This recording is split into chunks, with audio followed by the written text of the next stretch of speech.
Aloha guys and welcome back to Degree Free. We are your hosts, Ryan and Hannah Maruyama. On this podcast, we share fundamentals we've discovered and the mistakes we've made while self-educating, getting work, building businesses, and making money. We'll tell you how to make it happen. No degree needed. Welcome back, everybody. As always, we are happy to have you here. Now, if you would like to get degree-free news, career opportunities, and important announcements about resources and cool stuff that we've found that helps us to teach ourselves important skills, you are going to want to get our newsletter. It is free. You can get it by running over to degreefreenetwork.com and signing up. Yep, absolutely. And if you haven't already, please like and subscribe. We'd love to have you as a loyal listener every week. Without further ado, let's get into today's episode. Today, we are going to be talking about how to become a teacher without a college degree. Yes. So this is kind of related to the episode we did last week, which is the jobs that you think require a college degree but don't. So we're doing teachers specifically because it is one of the careers that people think that you need the college degree the most. And that is just not true, right? Yes. And like we said, you can go back and listen to last week's episode, but we'll just sum it up right here. If you throw in a bunch of qualifiers to that sentence, we can make it true. So can you be a public school teacher to children in the United States without a college degree? The answer is no. Right? You need a college degree. Okay. So that being the caveat right there. And honestly, the vast majority of teachers are public school teachers. Yes. Okay. So let's get that out of the way. If you want to be a teacher in the public school system and you want to teach children, you have to get a college degree. Correct. Right? Not saying that it's worth the expense of a college degree and everything like that. That's another conversation that we can have at a later time. Mm-hmm. But if you want to do that as a career, go get a college degree. Mm-hmm. Okay. Now, if you just want to be a teacher and you don't mind how that happens, this episode is for you. Yeah. Right. So how do you become a teacher without a college degree? So the number one, the most straightforward path is just going to be teach at a private school. The end, because private schools are not required to require bachelor's degrees to teach at them. While some of them may have those listed on their job listings, you could probably still apply. And if you had a compelling or unique experience or just a really good resume, or you know somebody who works at the school and they know that you'd be competent at teaching, then apply. And, you know, you may be able to get a job that way. Other versions of private schools would be full-time tutors or teaching to homeschool pods, which is now becoming really popular because the homeschoolers in this country doubled in the last 2 years. And then like co-ops. So people that bring their kids and kind of share a teacher, similar to a homeschooling pod, but a slightly different setup. Right. And oftentimes too, those teachers can be paid the same or more as public school teachers. And oftentimes they have smaller class sizes and they get better outcomes. So yeah, private schools are going to be one of the easiest ways. We don't have to like go through any stretch of the imagination, right? There's 34,000 private schools in the nation.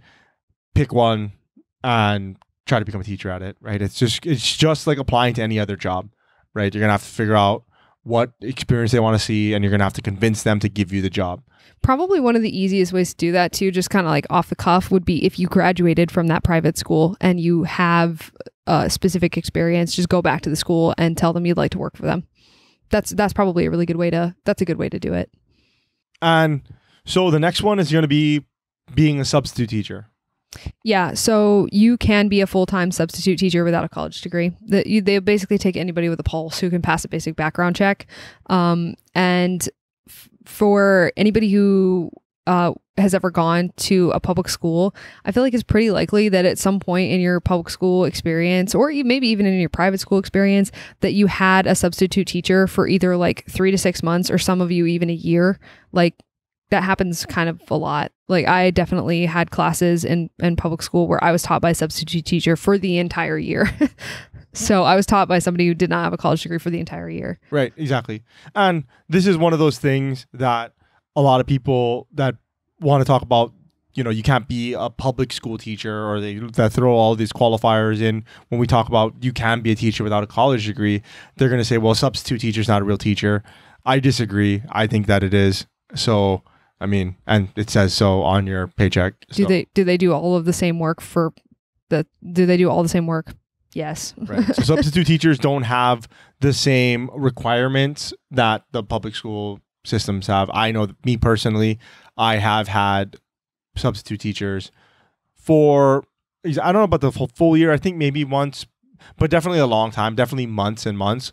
And then I know for a fact that some of them did not have college degrees, but they were substitute teachers.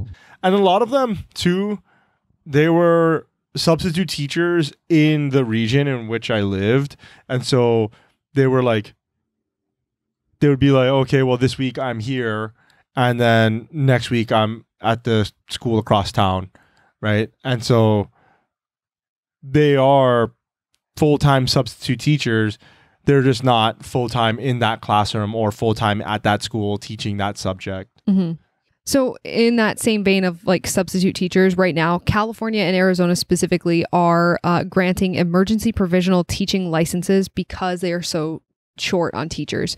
And while a lot of districts are going to say they require a bachelor's degree, the way that they're going about doing this, I think it's extremely likely that if you apply with any sort of relevant experience working with kids, it'd be likely that you would get hired, because that's how hard up they are for teachers, that they're just granting these provisional emergency licenses to, like I said, I think it's probably just anybody with a pulse from what I was reading. So definitely worth something that's looking into. If you're really intent on that, that might be a way to get your foot in the door, which is get one of these while they're handing them out, and then just figure out what your path is from there.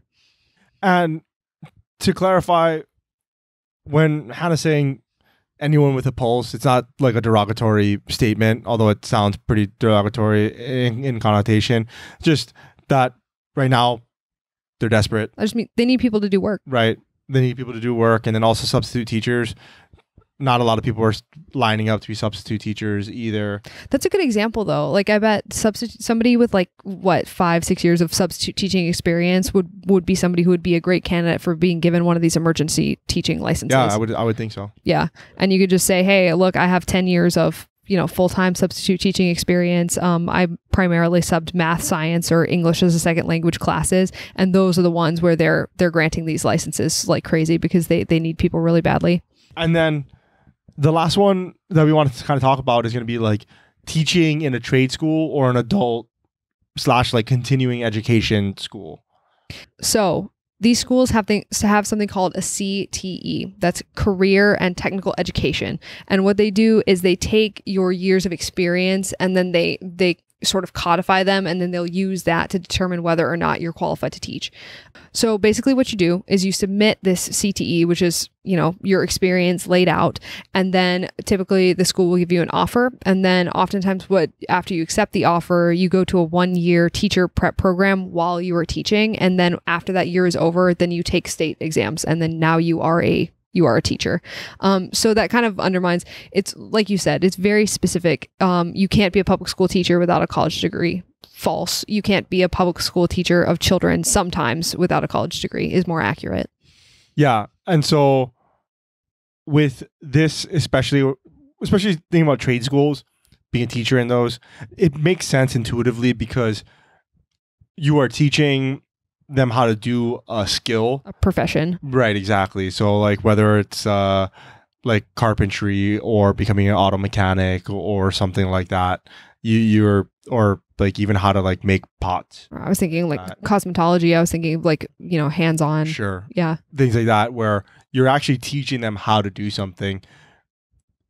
It doesn't really matter if you have a college degree or not. No. Right? I mean, do you know how to do the job? Yeah. Can you do it? Can you show somebody else how to do it? Right. Do you know how to do it? And can you teach somebody else how to do it? That's what they care about. Right. Which makes sense because that's what you're doing. And the same thing is true of those adult and continuing education. Those are difficult to get people to staff. Those sort of public institutions have always had a hard time keeping staff. And so they're a lot less picky because they have to take whoever they can, who has relevant experience. So if somebody has I would imagine somebody who has experience working at an adult daycare running classes would be an ideal example of somebody who would submit experience to an adult or continuing education school and say, look, I have all of this experience teaching in this adult daycare or what have you. And so that person is now considered, well, yes, you have experience to do this. There you go. Right. Absolutely. So that person, for the record, would be a public school teacher. Yep. One of the last things, Hannah kind of touched on it in our first point where we were talking about private schools, but I kind of wanted to go a little bit deeper, or at least mention it a little bit longer. As far as teachers go, there are other ways, right? The homeschooling pods that you can teach, the co-ops, but that even, like you said, private tutoring, right? If you're a private tutor and you have, a certain amount of students, you can turn it into a business and you can make way more money than what a teacher does. Right. I mean, I'm not saying that money is your motivator.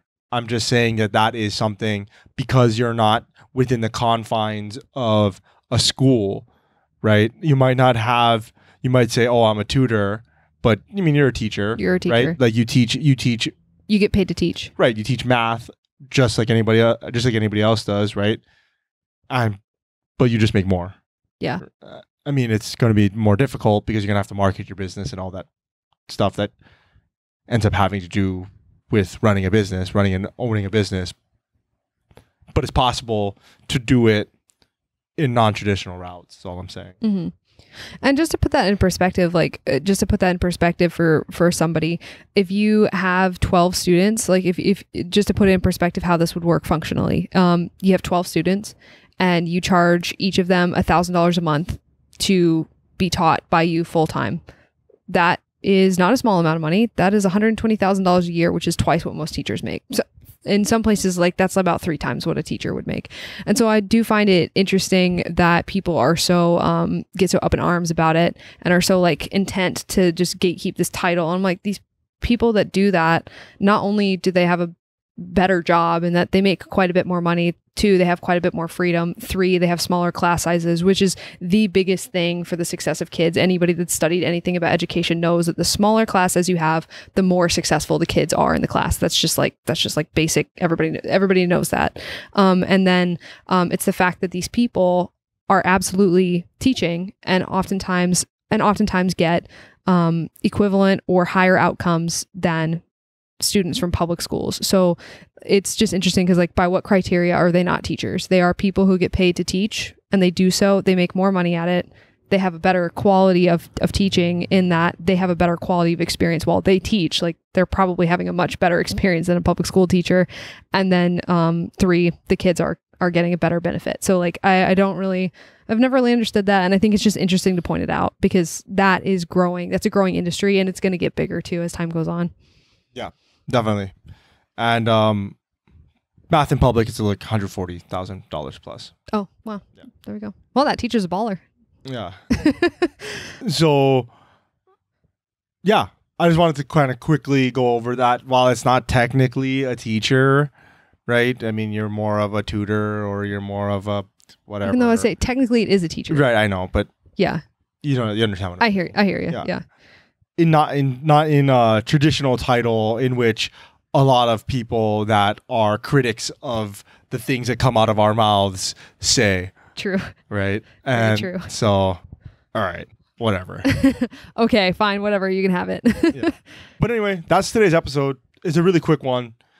There are a bunch of ways to become a teacher without a college degree. Yeah. Right? Like we said at the beginning of the show, the vast majority of jobs out there for teachers are going to be in the public school system and teaching kids. Yeah. And in order to do that in the United States, you need a college degree. Yes. Okay. That is settled. Mm-hmm. And that's the majority of jobs.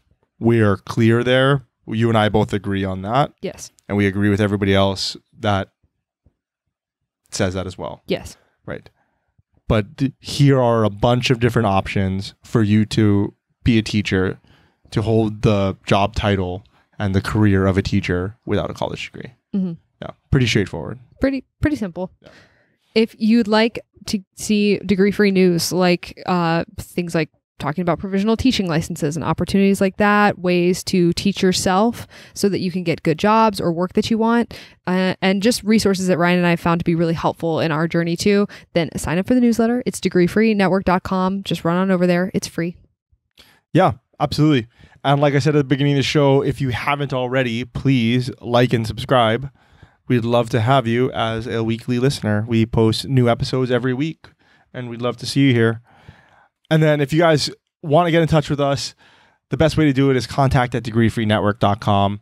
We love to get your feedback of the show. Just if you want to say hi or if you have some questions, we definitely love to hear from you guys. If you guys disagree with what we're saying about this teacher stuff, we'd love to hear from you. Or if you are a teacher in a public school that teaches children, we especially want to hear from you as well.